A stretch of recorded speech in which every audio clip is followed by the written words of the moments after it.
Well, hello there, woman beings. We are so excited to be here with you today. We are here with the beautiful Joy Thayer. She is the CEO and owner of Sparrow Pictures and Sawyer, two production companies in town. She's a prominent member of the community, but she is also a mother, which is a lot of what we'll be talking about today. So without further ado, we're just going to dive right in. Welcome to the Woman Being Podcast community, where we explore thoughts and opinions and have the freedom to change our minds without expectation or judgment. We will hold a safe space and support each other as we navigate together in the form of feminine.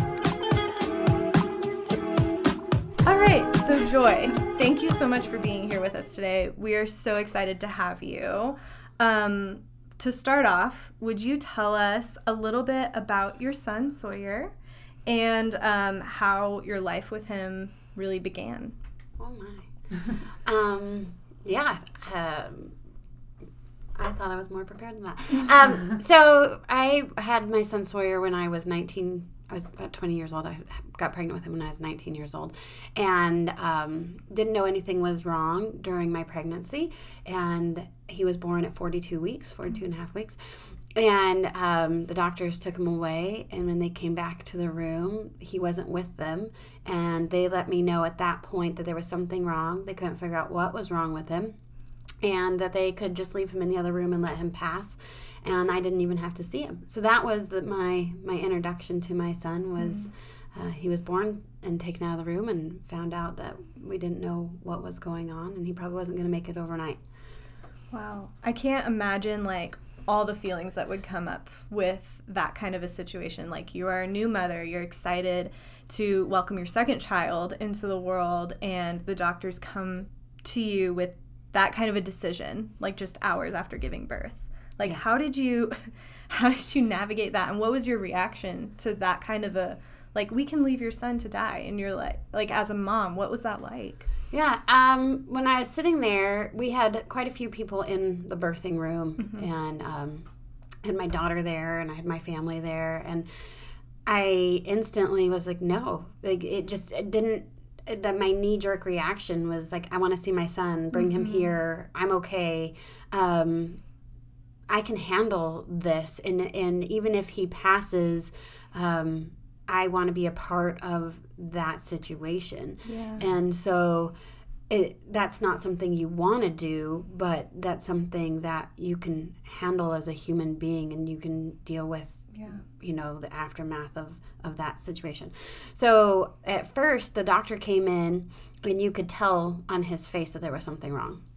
There was a nurse right behind him, and she was kind of quiet, and then she's the one that spoke up and said, she's trying to be compassionate, and she's trying to be kind, and she was saying, we don't even have to see him, and instantly I just said, I want you to go get him and bring him here. And so they brought him into the birthing room, and he looked like the wise old Indian man, because his father is Native American, and he had this kind of beaked nose. His was more prominent because of his syndrome and everything, and his thumbs went underneath, and his hands were all twisted and stuff, and he looked like he was 90 to 100 years old. I started singing to him right away, "You're too good to be true." Oh. And so that was his theme song over the course of his life, and I stared at him all night long, waiting for him to pass. That's what I was told was going to happen. They tested everything, and they couldn't figure out what was going on, and they found out 3 days later it was on the genetic level, that he had a rare genetic syndrome that he got from both his father and myself.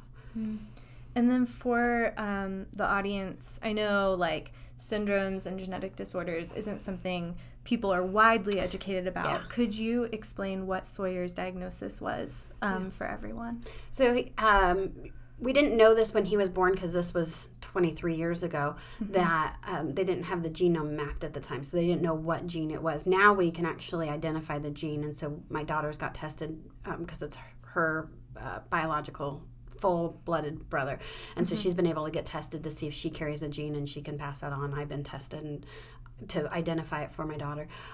What happens is everybody carries malfunction genes.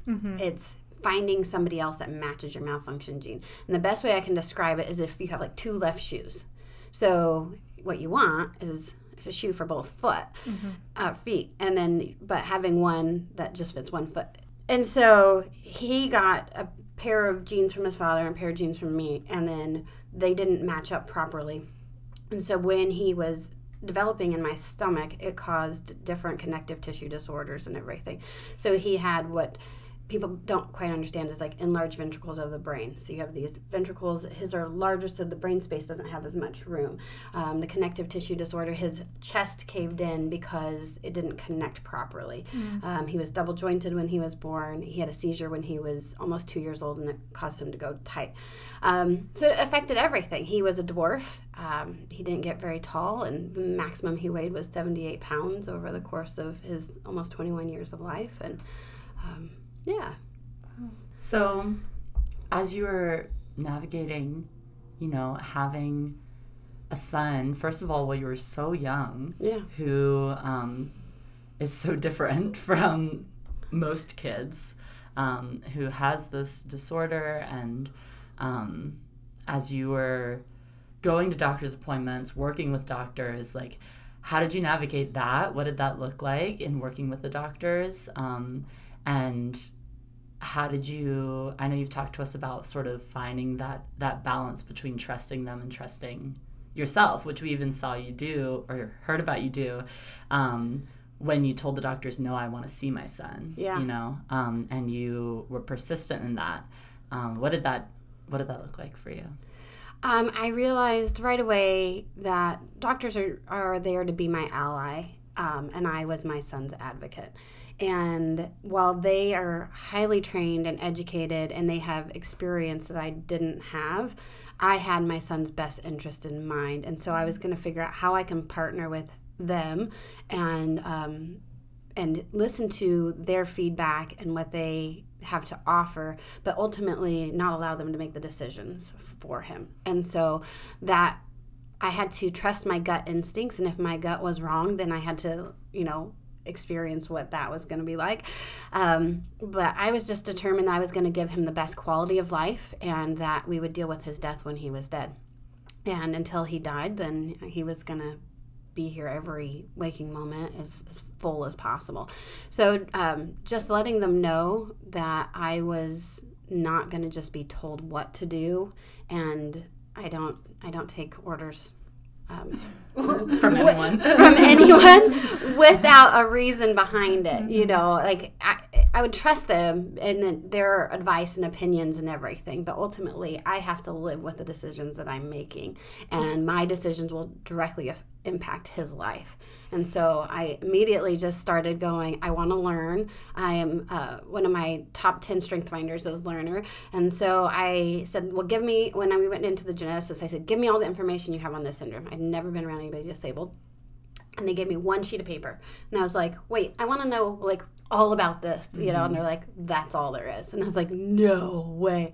So to this day, I actually have binders of all of his doctor's appointments and everything, and I kept everything, which, because I'm a producer, is probably becomes normal. Binders make sense, yeah, for sure. So I've got all of his medical records and binders, so if somebody else says, hey, I want to know about this syndrome, they can actually see his experiences and the choices that I made and how it impacted him. So I have his I have x-rays and all kinds of stuff. But doing that allowed me to make educated decisions. So when I started saying, I want him to be treated naturally, I discovered that I really am not a huge fan of Western medicine. I think that complementary medicines are great, and finding out the what's and the whys and how come. But there are more side effects to medications than there are benefits to medications. So why am I going to cause something worse to happen? But if he needs pain relief, I want to be able to give him pain relief. I don't want him stuck on painkillers. So I started studying what herbs I could give him, what vitamins I could give him, what ways I could treat him nutritionally, and then taking that information to them. And if they would value looking at that information, then we can make a joint decision. If they didn't value looking at it, they ended up not being my doctor. So we ended up with 9 regular doctors that I trusted and I had through the course of his life. I probably had like 20 some odd doctors that were no longer his doctors at some point. So Yeah, and could you also say, I don't think you've said exactly what his condition was. Oh, he was born with a rare genetic syndrome called the Barsy syndrome, cutis laxa type. Barsy was a man that discovered his 2-year-old daughter had this syndrome, and so I'm not sure if that's true. It might have been the doctor was Barsy and not the father, but and so he discovered this, and then the closest thing that's on a mass scale, because there's only like 43 cases in the world, would be like Ehlers-Danlos syndrome. And so Ehlers-Danlos is more commonly known, but it's not the same. The other part of it is he had what's called progeria, a progeroid aspect. So progeria is an aging faster. So the way that it was described to me is if you take a rubber band and you stretch it back and forth, over time that rubber band starts getting weaker and weaker. His rubber band and his connective tissue is like you take that rubber band, you poke a bunch of holes in it, and you stretch it over time, and it breaks down a lot faster than yours and I's connective tissue. And so you said also that when he was born, they told you that he wasn't going to last the night. What was his life expectancy after that? Yeah. And then as you carried on, like I know you've talked about how typically people with this syndrome only live until they're 5 or 12, and very few live until they're actually adults. What was that? The average age of death is a year old, and the second average is 12. The oldest living was between 23 and 24, and he was almost 21. He passed away in February, and his birthday was May 8th. Commonly, the ones that lived, there was only a few that lived into their 20s. They had a much milder form of his syndrome. So he was one of the most severe and lived almost the longest. And I think part of that is due in part to a lot of prayer.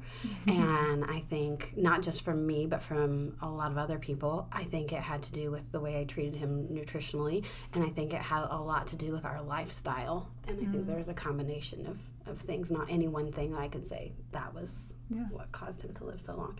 And I think inside that he was born with failure to thrive, I think he had the desire to live. I think that even when he was passing, I don't think he was wanting to go. I think his body was like, I'm done.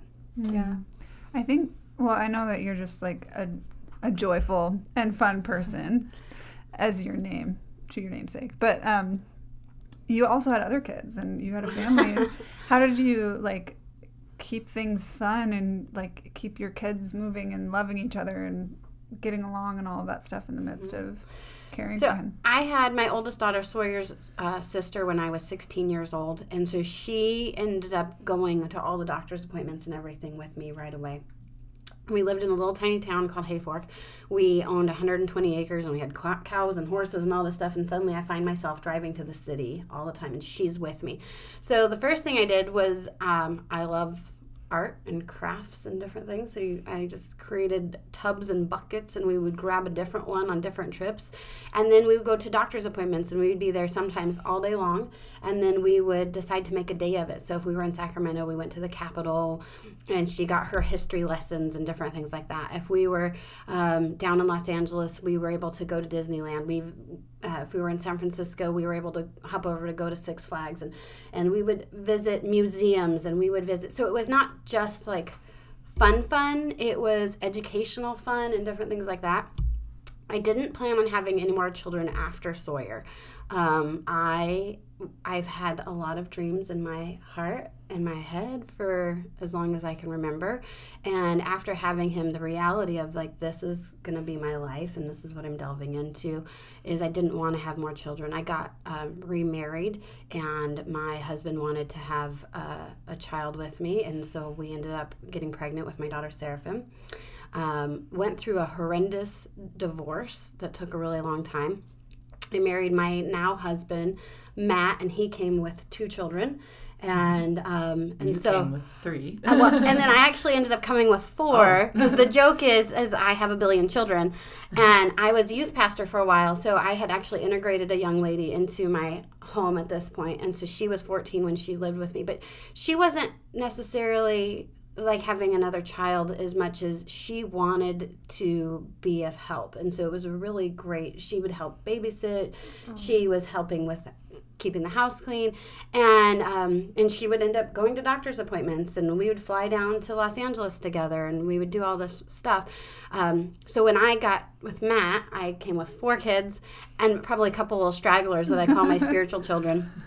And then and Matt had a vasectomy, and I was like, this is so amazing. You're the man. And then I started having dreams about having children, and I was like, that's just stupid. And then Seraphim's like, oh, I see you having a baby. And you're like, get off me. And so we ended up having a vasectomy reversal. And then we had 3 miscarriages over 4 years. And then I had my rainbow baby, which is Abigail. And so I had kids young, I had kids in the middle, and I had kids I'm in the geriatric section, and I have to get all the testing for being an older mom. And then we said, okay, well, we either need to have children back to back or we're done, because Abigail and Seraphim were now 10 years apart. Mm-hmm. And so I told Matt, it's your decision on what you want to do. And we said, okay, well, we'll try, because Abigail was so hard fought for. And if it happens, it happens. And if it doesn't, it doesn't. And then my daughter, Georgia, called and she said, hey, Mom, I'm pregnant. And I said, oh my gosh, I'm going to be a grandma. I'm going to be a young grandma. And I'm not. I went on lockdown. I'm like, don't look at me. Don't touch me. Don't talk to me. And a couple weeks went by, and I hadn't started my period. And another week went by, I hadn't started my period. And I was like, oh, I'm just stressed out. And I went to the dollar store, got the cheapest test there was, snuck in the bathroom, took the test, and it was like, bing, bing, and I was pregnant. So my grandson is a week older than my son.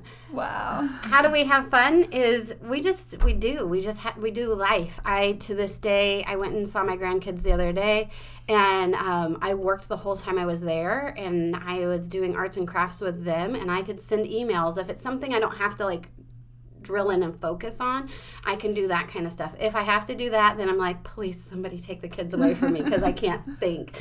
But we just made life work. And when you incorporate everybody, like Sawyer would go to school with me when I was helping out at Seraphim School and stuff, the kids would... at first, they'd be afraid of Sawyer, and they didn't know what to think of him. He looks really weird, as you'll see in some pictures. But as soon as they got over that fear that either they could catch it or that he was going to hurt them, because a lot of horror movies and different things, even if you see the images on there, there's deformity. So he's obviously scary. So as soon as you diffuse that and you say, hey, look at Sawyer, is his hands are really weird, and I describe in his tendons in here, they pulled really tight, and so you could see his bones were really funky. Mm-hmm. And then you talk to them about it, and he's so scary. And then the next thing you know, I was like, but it doesn't hurt him. And they're like, it doesn't hurt? And I'm like, yeah, it doesn't hurt me either. I love holding his hand. And then you're like, his skin is so soft. Do you want to feel his skin? And it's all wrinkly. And so they'd come over and they'd start feeling his skin, and they'd be checking it out. And I'd show them their tendon. They'd look at their tendon. And next thing you know, in the middle of school, they're shoving things in his nose. And they smell this, Sawyer, and check this out. And they're just involved with what he's doing. And so my kids felt like he was just a part of their life, and that he wasn't taking from them because they had to sit there at a doctor's appointment, or that mom needed so much of his time and attention. Mm-hmm. They all of a sudden were feeding him, and they were involved in, hey, can you help me get a diaper, or can you help me do this or that? And you just incorporated that into their world. And then when they got their quality time, we always did dates. And so each one of them got their own date. Mm-hmm. And you got to pick out what you wanted for your date. And so once a week, we went on a date with a kid. So it's kind of like having employee reviews, right? You got to, your date, your one-on-one time. So I did that with the kids, is you got to really know them. They felt special. And it was also, I didn't pick out where they ate. I didn't pick out what we did. We had a certain amount of budget that we put in of this is what you get to spend. What do you want to do? So some of them are very girly, and they wanted to go get their nails done. Some of them like shopping. Some of them like reading. So we ended up at Barnes & Noble. So as long as we did life together, they felt like they were seen and cared for and all of that. And we ended up with a lot of children. I don't recommend that to everybody. I think 2 is really great. I'm down to 2 kids living in home. That's very manageable. But I think we had a special grace for it, and I have an amazing life partner that does business with me, and I'm fortunate enough to have employees that tolerate my children coming in to their space, and Sawyer just went everywhere with us. So, Joy, what I love about hearing about you and Sawyer is how connected you both were. Mm-hmm. Like, you guys were so in sync and so connected, and it felt like you just knew. You knew what Sawyer needed. You knew what he liked. You knew what was on his mind. And I would love to hear more about how you cultivated that connection, especially with a special needs child that's nonverbal. Like, what did that process look like? I don't know that I've ever thought about that question before, and so that's a really great question. I think, like I was saying earlier, when he was born, I stared at him all night long, and I had actually thought that I had caused him to be ill because I didn't want my pregnancy after I got pregnant. Mm-hmm. And so I had thought like I word cursed him or did something. So when I probably carried a certain amount of guilt for that. And so for the first couple of years, he slept on my chest every night waiting for him to pass, because that's what I've been told, that he's going to pass away. And so it was actually right before he had the seizure that I felt like God had told me that deal with his death when he's dead. And so I was like, okay, because I was constantly treating him as if he was going to die. So as soon as I had some mind shifts, I think that I just thought he was going to live forever. Mm-hmm. And in some of that, I don't know, there were so many different things. I had horses, and so I think that was one of those weird things that I actually associated with Sawyer, because horses don't really communicate with you. Mm-hmm. But if I befriended them and you let them smell you and you got that relationship, it was very similar, like, for me with Sawyer. And so just building that trust, and then trying to figure out, here he is and he's screaming so much because he's in pain. Why are you in pain? What can I do to make this stop for your sake and my sake? Mm-hmm. You know, this is exhausting. We're both emotional. We're both tired, and you're in pain, and that sucks. And so I think that a few things that happened would be just trying to figure out what I can do. I found out when he was about 9 months old that he had a hip that was out of socket. Mm-hmm. And so we ended up having to get a spica cast and putting him in this weird shaped cast. And the doctors didn't even find that he had his hip out of socket. I'm the one that found that he had his hip out of socket. Wow. We discovered that he had what's called, I know there's a lot of medical jargon here, but he had what's called bilateral inguinal hernias. So bi meaning two, and inguinal meaning inside. So he had these hernias. So what would happen is that his gut would go through a little hole in his tissue and go down into his testicle sac. And that was painful. Yeah. And we didn't want to do surgery on that because surgery outweighed the risk of him, so he could die during surgery, or he could live with this pain. So I don't want him to live with the pain. And so you would figure out what crying was caused from what source of pain. So now it looks very inappropriate, and I would be it would have been awkward to have anybody walk in on you not knowing what you were doing, but I'd actually have to massage his testicle sac to get that hernia back up, get that gut back in spot, so he'd stop hurting. Yeah. As soon as you do that, he's like, oh, I can pee, and I'm relieved, and and so some of it just came out of a necessity to figure out how to stop his crying. I was explaining to you guys the other day is realizing how much gas was a part of his crying is because we naturally will move. We don't even know that we release gas, that kind of stuff. So he'd be crying in the middle of the night. He's holding still. You have fed him right before bed, and all of a sudden he's got a gas bubble. You end up waking up, burping him, or messing with his stomach, and you help him to fart, and he relaxes. So some of it, like I said, just came out of pure need. The other parts of it is when he's happy, he had the best smile, and he would respond so well to things, and he'd respond to sunshine, and we'd go on our morning walks, and I've had rollerblades, and I enjoy outdoor activities, and he would respond really well to those kinds of things. And I figured that gives me exercise. That's something fun and enjoyable for me. And it was something that he enjoyed doing. And so we're all getting the health benefits, and we're all getting, I'd say, pleasure out of the activity. And so that would reinforce, oh, this is fun for all of us. And so there would be those those finding outs of what he liked, because if he didn't like something, he'd let you know. And if I have a plethora of music tastes depending on my mood, and I love worship music only if I'm alone. I hate worship music if there's kids in the car. I think it's repetitive, and I want to bang my head up against the wall.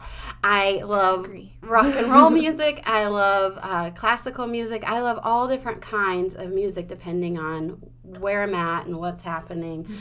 And so I started learning Sawyer's taste in music, because we would be riding in the car and he'd be completely quiet and I'd stick on something, or one of my billion other children would stick on something, and Sawyer would be in the back seat, and all of a sudden he'd be like, ah! So his nonverbal was very known that this was not a happy thing.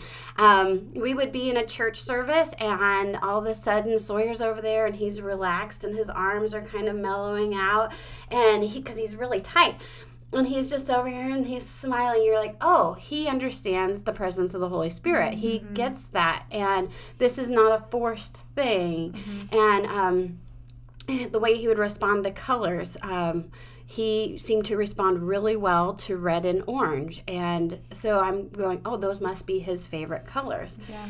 And I think those are conversations for another time, is like that wasn't something, those were his preferences. You know, we talk about nature and nurture and all that kind of stuff. I tried to nurture my daughter to like purple, and she loves pink. I was like, you are going to like purple because February is my birthday and it's purple, and she's like, nah, pink. So he responded well to that. He responded really well to Tigger for the longest period of time. Even like females, if he was around a female that he thought was pretty, all of a sudden, it is no joke, this would happen, is he'd all of a sudden be over here. And you just do this thing. You're like, a flirt. Yeah. So there was this lady that came over, and she babysat for me so I could do some stuff, and her name was Dustine, and she was from South Africa, and she had like really dark hair. She had these blue eyes and this tan skin, and every time she came over, he's like, and so you learned what he liked and what he didn't like, and I was like, oh buddy, you're totally flirting with her. So I was sharing with you guys, we ended up getting him t-shirts, and we just had the greatest time with his t-shirts, because if people were going to stare, we were going to let them have a fun time. I got him a shirt that says, hello, my name is Ladies Man. And we had different shirts that said, I do all my own stunts, and it's all my sister's fault. And we actually got his sister a shirt that said it's all my brother's fault, and they'd wear them together. Aww. So we just had a lot of fun doing all kinds of stuff, and you just learned what was his preferences and what was not his preferences. I think the most frustrating one, on a personal note, is I love chocolate, and I wanted my son to love chocolate, and he likes strawberries, and so he liked strawberry shakes, and he liked strawberry jello and different things like that. And I would say, how do you know that? How would you know that about somebody that can't tell you? Well, if I gave him something that he didn't like peas, and he and I agreed on, I'm not a very picky person, but I don't like peas very much. If you'd give him peas, he would let it sit in his mouth like a normal kid would let it sit in his mouth. And you're like, buddy, just swallow it. And next thing you know, the peas are coming down the side of his mouth. You give him strawberries, oh yeah, that's happening. Like, this is going down. Like, this is, and he just over there, you're like, oh, he likes the strawberries, you know. So you just learned what that was like for him, and you made your best assumptions, and I could have totally been wrong, and I might get to heaven one day, and he's like, yeah, I hated that. But I think that we figured out a pretty good rhythm. I think I would like to say I was his favorite person. I think my dad was probably his favorite person. My dad either was his favorite or a pretty close second. My dad and I were tied right there. So if my dad came in the house and he didn't say hi to Sawyer, because we have a 2-story house, and he's upstairs. Sawyer could hear him. Sawyer's hearing was just fine. So when you, from what I understand, when you have some kind of disability or something that happens, your body is amazing and it compensates. So his hearing was heightened because he had cloudy corneas and stuff. So he could hear my dad upstairs. Next thing you know, Sawyer's downstairs. And he's like, ah, ah, and he makes these different noises. Yeah. And so he's like, hello, hey, come say hi to me. Yeah. And so he would have these different people that he got very familiar with in life. And even when I show you more pictures, if I went on any kind of trip without him or whatever, we'd FaceTime, which is like the best thing ever. Didn't have a cell phone until I was 26 years old. Yeah, and then ended up with like the little razors and flip phones, and then all of a sudden you have FaceTime. And so you can see on FaceTime that he'd just be sitting there hanging out, right? And then all of a sudden they'd put me in front of him with FaceTime, and he's smiling, and he's like, yeah, so you learned what he likes and what he didn't like. And I think our connection just came from, like, we did everything together, and I wanted to be a part of giving him that quality of life. And I didn't want to just be his caregiver. There's something different, that somebody's getting paid to do a job, they come over, they wash, they clean, and all that kind of stuff, than somebody that cares about something. Whether that's a car, there's somebody that has a car, they own the car, and somebody that loves their car, and they're going to keep it clean, and they're going to do that. So I love Sawyer. Like, I love him. Yeah. And it's just beautiful. Like, I love how you talk about him and his likes and dislikes and how much of a personality he had and how he had crushes on girls and things like that. And it's just beautiful the way you talk about him. And but you also talked about being in the church with him. And I know you happen to be part of a more charismatic movement of the church that believes in healing and miracles and things like that. How did you navigate kind of that tension of probably lots of people wanting to pray for him and, you know, well-intended kind words about his future and things like that? How was that for you? I think a few mottos that I've really embraced over life, one of them being grace and hustle. That is you'll see it on my signature on my emails. And it's really just a lot of hard work. If you have big dreams and you have all of these things and you want to accomplish something, you better be ready to go above and beyond. A lot of hard work. Sawyer was a lot of hard work. And then a lot of grace, whether it's grace for yourself, grace for other people, that kind of thing. I think I learned early on not to get offended. Like, my offense button is so, like, I have such a high tolerance for people.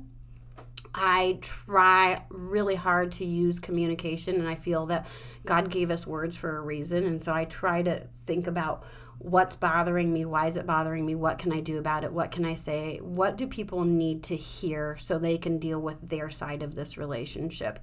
And realizing whether they were ignorant or they were well-intentioned or anything like that. And then last of all, I think I did...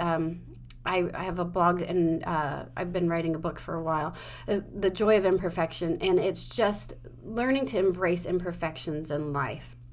So when I'd have different people approach me in the church, it's operating out of all of those areas of they really want to see Sawyer healed. They are hearing teachings. They are believing that God does these things. It's in the Bible. That's their paradigm. And I agree with those things. I believe in healing. I believe, like I said earlier, I think that Sawyer lived as long as he did because of the prayers. So for me, going to church was not the communal experience that I had desired, especially after a while. So I'd take him to church, and then I would be in worship, and I'd have my eyes closed or my hands raised, and I'd get a tap on the shoulder. And instantly inside, I'm like, oh, no. Oh, no. Oh. And I'm getting completely interrupted. And so I had to really think about, what did I need my spiritual relationship with God to look like? What did I need my expectations of going to church look like? And exposing Sawyer to church and exposing others to Sawyer. What did I want that to look like? And so just trying to have grace for those people that really wanted to see him healed, really wanted to experience the miraculous, and asking them either nicely, like, hey, can you pray for him over there? Or can you pray for him another time? Or just say, do you mind praying for him without me? Or if they wanted information, me having the grace to sit there and talk to them because they're sincerely curious.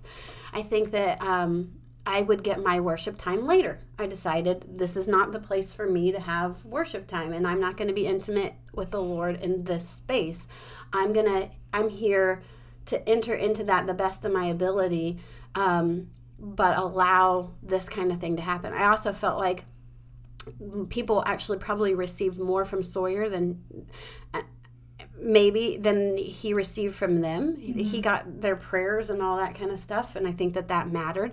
But I think that he was a conduit of love, and that as they got to pray for him and they got that, they, I think, were infused with a certain amount of grace. And I've talked to you about, I think one of the things I loved about Sawyer is he never felt sorry for himself. And he had this ability, he had the biggest reason to have self-pity, and he just didn't.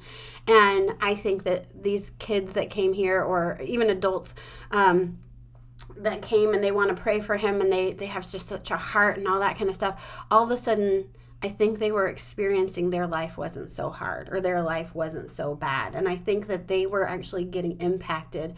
And then that would be the biggest thing I'd say to anybody is learn how to live undefended.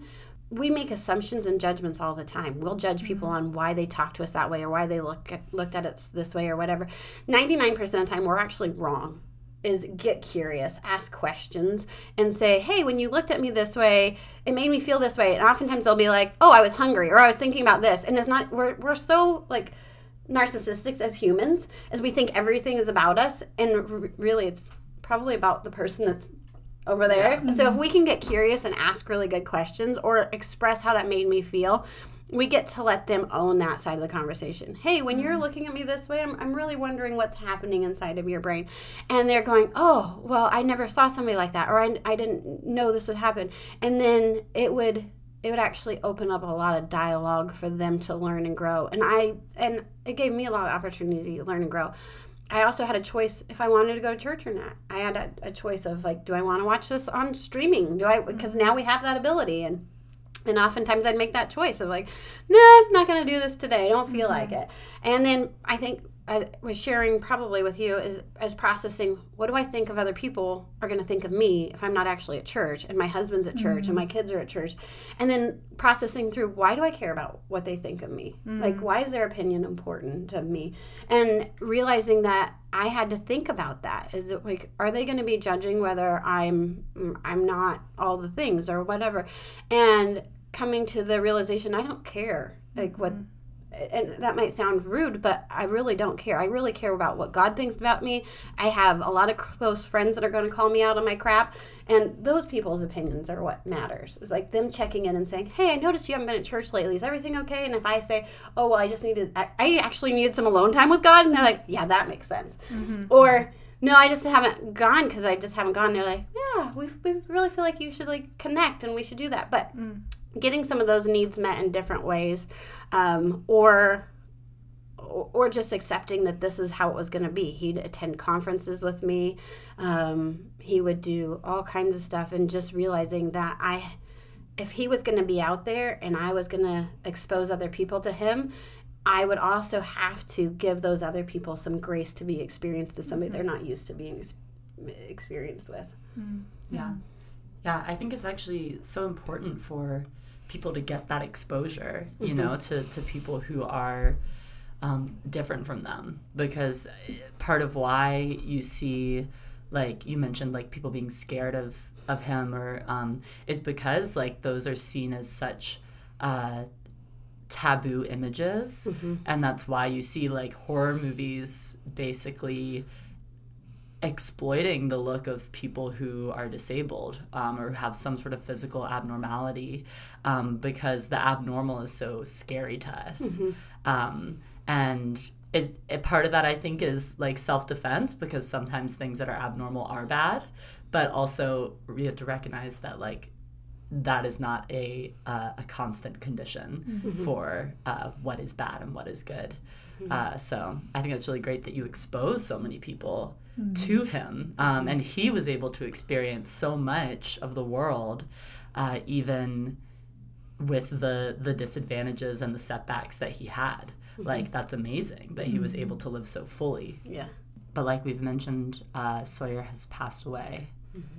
So I want to hear a little bit about what the grieving process looked like for you in that, especially, as we mentioned, you are the owner and CEO of these production companies. You have all of these children. You have your husband. Like, you have yourself. You have employees. Like, you have all of these responsibilities.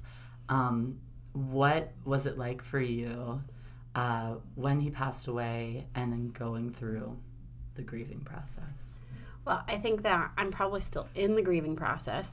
I think this being one of those situations is just being real and honest and open with people, and allowing myself to cry uncomfortably in front of a camera and on audio. I think that's a big part of it. I think that a few different things that I've done. I have a grief counselor and I have a trauma counselor, because they are completely different types of counseling. And I have experienced a lot of both over the course of my life, and this is one of those situations. And taking their advice and implementing it. And then also deciding what are appropriate places to deal with my grief and deal with the trauma. So when I'm at work, I really try to be at work. I try to be with my employees. I try to have my headspace there and not going, I feel bad that Sawyer's gone or I miss him or something. Now, if something shows up at the office because I'm used to him being with me, I might step in the bathroom for a second and be like, I'm going to feel this. I'm going to lean into the pain, or I'm going to go, no, I'm going to adjust right now. And I'm going to brown bag that thought, and I'm going to deal with it later. But I will revisit that thought. I'm not going to suppress that thought, because if you suppress it for too long, it's going to come back like a zombie, And so making space to actually talk to my girlfriends and being intentional about, I say we have wine and women, or we have soup and wine, and I say they get me a glass of wine or two at me, and then they try to take advantage of my emotions, and that's been really good. But then also saying I don't have to feel sad all the time, as I get to feel good. So there's nights where we're like, we're not actually going to talk about anything serious. We're going to have a fun night, because that would just be draining. With my kids, the same thing is I'm intentional about being present with them. And so I don't make it about Sawyer. I'm there with them. Now, if I'm talking to one of my kids about Sawyer, then we have those kinds of conversations. Matthew, which is the youngest, just turned 7 yesterday. Sawyer passed when he was 5. He talks a lot about death, and he talks a lot about Sawyer. And so we have to have those conversations and allow that to happen. And I might be on my way to school or to drop him off, or on my way to work or something, and he brings this up, and I'm like, no, we're going to have feelings right now. And being okay that I'm going to start crying, and that he needs this conversation of I miss him, and going, well, what do you miss about him, and what does that look like? And then leaning into that. And if I need to go in and fix my makeup, or I'm going to a meeting, or just telling people out loud, again, using words and saying, hey, I'm sorry, I'm a little bit, I had a hard, maybe it's not the appropriate thing to go into all the details, but I had a hard moment this morning, and I'll adjust and I'll be present with you. And then fully being present with whoever I'm with. I think that's something I really try to be intentional about, is making sure that they're getting my energy and my headspace and all that. But giving myself the room to, I'm an internal processor, so I write a lot, and I can write something and I can throw it away. Or I can write something and I can say that's not 100% true, and I can rewrite it and revisit it, but at least giving myself the ability to get it all out. I think some of the hard things that I've had to deal with is I get to do, my life is way easier, and what does that feel like? And then what do I want to do with that? I think I want to travel. I've always wanted to travel. I enjoy traveling. And so realizing that I get to travel because I chose not to for so long. And what is that going to look like of releasing the fact that I get to do this because he's gone? And I think that realizing where your guilt is and what that looks like for each individual is really important, because somebody else's is going to be different than mine. And so I don't have, I've never got to the point where I've been mad at God for my dad dying, and I've never been mad at God for Sawyer dying, because of my relationship with the Lord and my perspective there. It was more the letting go process of what that was going to look like. And then what does my life now look like? And what dreams do I have? And I think that for the first time ever is more so now, it was realizing who I am. It was probably one of the biggest parts in the grief process, is discovering who I am. Yeah. Because I don't have to anymore. Yeah. I mean, your entire adult life Yeah. was with him. So I can't imagine there's so much of you that you have to uncover now that has sort of been a secondary thought for so long. Yeah. And I think about, I was talking to a friend the other day about grieving and loss, and she had lost a friend a few years ago, and how the emotions come back so strongly even years later. And that's hard and that's sad, but like in a way it's also signifying just how important and special that person was in your life, and still is. That is hitting a chord with you years later, because this is someone that is so valuable, and someone who is just a gem in the story of your life. We have what we'll call empty spaces now, because I had his bath chair from the time he was a baby until he passed away. So for almost 21 years I was used to a bath chair, and now I don't have a bath chair. And so it's one of those spots where you go take a shower and you're like, oh, I can take a shower. And it's weird. I went to Glacier National Park several years ago, and it was phenomenal. And they had made spaces for disabled people, and we were able to take him so many places, and it was just such a wonderful experience. I went back this summer for the first time without him, and we walked in one of the spaces. I walked with him, and all of a sudden I'm having a weird anxiety attack. And my chest is just hurting, and I'm like, what is going on? And then just having to stop and go, oh, this is like, I'm actually avoiding that spot, and I'm trying to push that, that beach ball down of feelings. And we have family with us. We had, my little kids were there, my mom was there, and her new husband, and my aunt and my cousin were there. And so I'm like, I'm not going to it just was one of those spots, like, I'm not going to do this right now, because it'll take over the day if I'm going to lean into this right now. But I had to realize, so I could get out of that anxiety attack, I had to realize what I was feeling and what I was going through. And that was one of those things later. I had to actually tell Sawyer I had such a great day. And I got to go places I couldn't go without him. Yeah. You definitely fought for a long time for not just his life, because it seems like there's a lot of opportunities along the way where the doctors were ready to give up and you didn't, but also just like that he was not a burden, that you were going to have fun, that it was going to be like a family affair. I guess to the point of his passing, you kind of had to let some of that go, and even now probably letting that go. What has that been like? Hey, the letting go process. So I wrote a blog on letting go before he passed away, because I knew the final year of his life that he was going to go. Either something miraculous is going to happen and my life is going to change, or my life is going to change. No matter what, my life is going to change. And so everybody kept saying, I just see this letting go over you. And I'm like, I'm not letting go.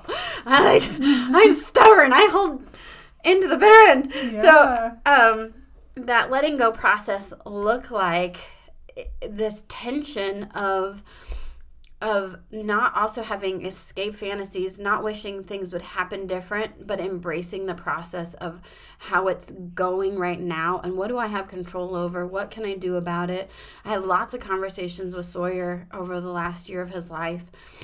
And it's just, it's been it's been such a unique experience that I hope to continue to explore and be able to share with other people, because I don't feel like I've fully have delved into it. Mm-hmm. I think when it's come to work, even I'm right now in a process of letting go of something that I have built forever, and I'm moving to something else, and it's a very similar type of a letting go of, like, I have established this, I've done all of this, and now it's going to move on and become whatever it's going to become. And that company is called Sawyer. And so that is, while I'm the owner of that company, I have not had the heart behind it. I've not had the vision behind it. I have not had all of these things, because that's not the one I'm going to be in charge of. It's allowing me to go to another space. And it's such a unique and a special thing for me to be a part of. And it's hard. It's hard to be like, oh, I'm not going to have any control, and I'm going to have minimal authority, and I'm going to, like, do this. And I didn't have any control over Sawyer passing. The control I would have seemed detrimental. And so fighting the dying process of, I don't want my son to live on a ventilator. I'm going to fight for his life, and he could still be here today. He'd be on a ventilator. And that didn't seem like a quality of life. That meant I would be artificially keeping him alive, which didn't feel right. Mm-hmm. Now, if I could put him on a ventilator and it'd help him and then he'd get better, then a ventilator is absolutely the option that I went with at one point, and I'm not any longer, obviously. Mm-hmm. And so it's like I said, it's a place I want to continue to explore and find out more about what that's going to look like, and then share that process as I have walked through it. Yeah. Coming soon. Coming soon. Yeah, it's huge. Yeah. I think the other thing that I wanted to bring up, I don't know if this will make it or not, I think one of the things that you said is throughout his life, from the time that he was born, throughout my time with doctors, is I actually had the legal ability to euthanize my son. So if people don't know about Terry Shrivo's case, I would look up Terry Shrivo.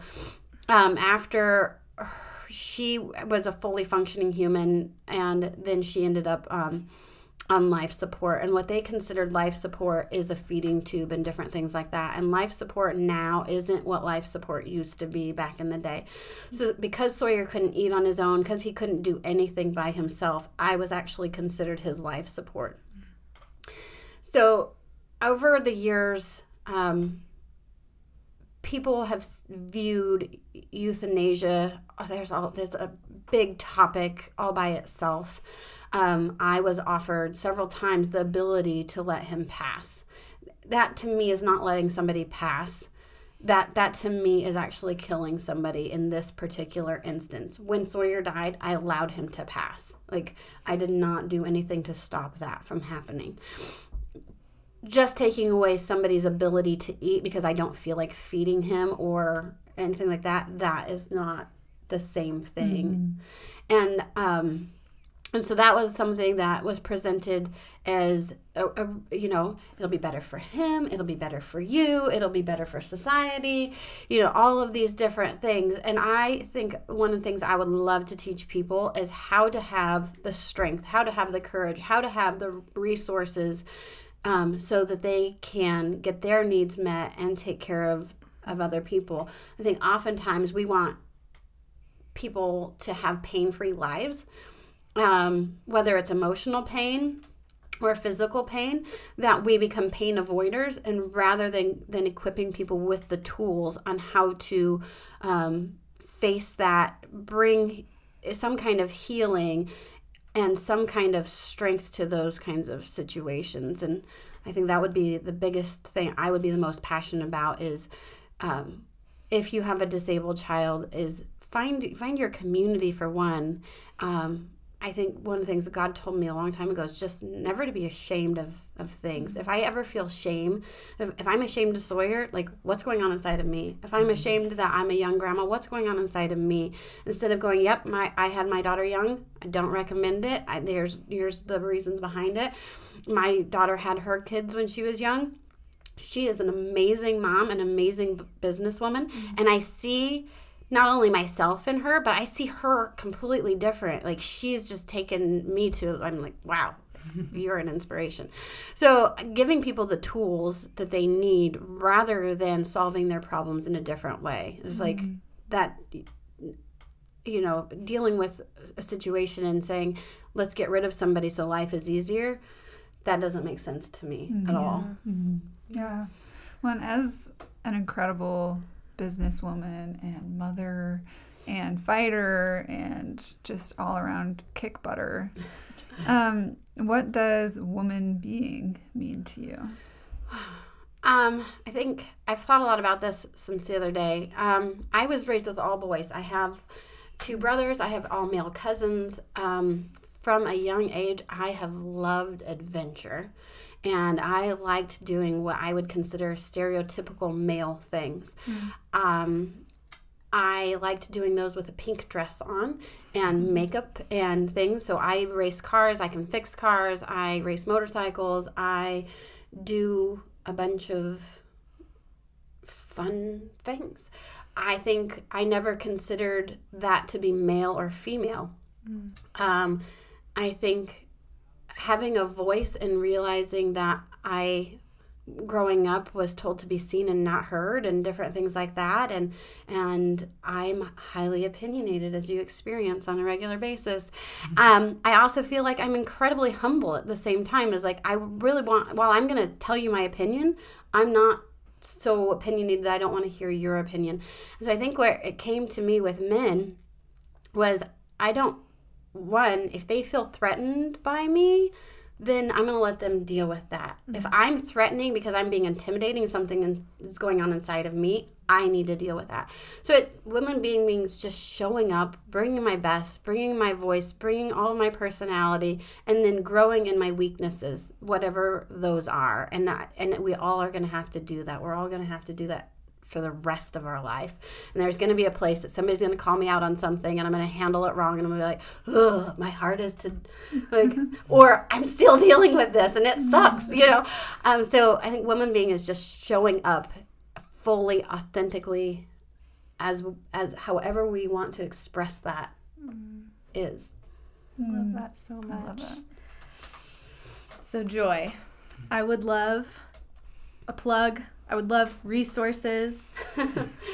Any resources you'd recommend for other people in a similar situation or wanting to learn more about people with disabilities or dealing with grief. Like, recommend anything, everything, books, blogs, your social media, which would be great. Nonprofits, give it all to me. Oh my gosh, that's so much. I know. I'm so sorry. You can pick and choose which ones of all of that you would like to actually share about. Social media for our production companies is sparrowpictures.com and heysawyer.com. We have Hey Sawyer Studios for Instagram, which is phenomenal. I know some amazing people that are working on all that. I think my personal blog is The Joy of Imperfection. I haven't posted a lot on that over the last couple of years because I've been dealing with dying processes and building a business. I think resources, I think finding, you might not realize how much you need a counselor. I think finding a good counselor that clicks with you, even if you're a normal, healthy person that's not going through something, I think that it's like a car that needs an oil change. I think just having somebody to talk to that has the tools and the resources to help you process through whatever you're going through, because we all deal with pain, we all deal with tragedy. It's not something that's unique to me. My situation might be a unique situation, but pain is not. I think that books and things, I think one of my favorite books that I read was Crucial Conversations and Crucial Confrontations. I think those are things that you have to deal with in life. I love all things Danny Silk. I think that he's had a massive impact on my life, and whether it's kids, business, spouse, relationships, girlfriends, anything, like I think that just having those tools on how do I just own my side of any relationships. I think The Body Keeps Score was a great book. Such a good book. I think I am a codependent person, and I've had to walk through what does that look like, because I want to take ownership for my half of the relationship and your half of the relationship, and I want everybody to be happy. So reading about codependency, I didn't think I was a codependent person until I started reading about it. And then I thought, oh, well, only these particular types of people are codependent, and I will find myself even in the middle of work going, oh, I'm being codependent again. And so identifying some of those things, I love reading. I think whatever you want to do in life, read about it and get involved. I think when it comes to film, I will read what CEOs are doing, the effective executive. I've read people that own businesses. So not just the film part. I want to own studios and things. So I have to know what direction I'm headed as well as where I'm at. So it kind of depends on whether it's an emotional resource.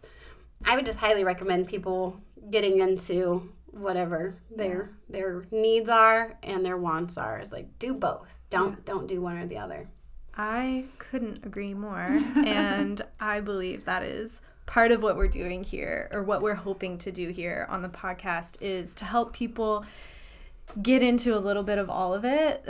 And the value you've brought today is just incredible. Thank you so much for sharing your story, for sharing with us about Sawyer, your internal world with that process. It feels like more valuable than gold to me. And so thank you so much. And Woman Beings, thank you for joining us today. Don't forget, follow us, give us a like, give us a review, follow us on Instagram. We have a YouTube channel if you want to listen to us and then watch us. So we'll wrap this up, and we'll see you next week. Bye.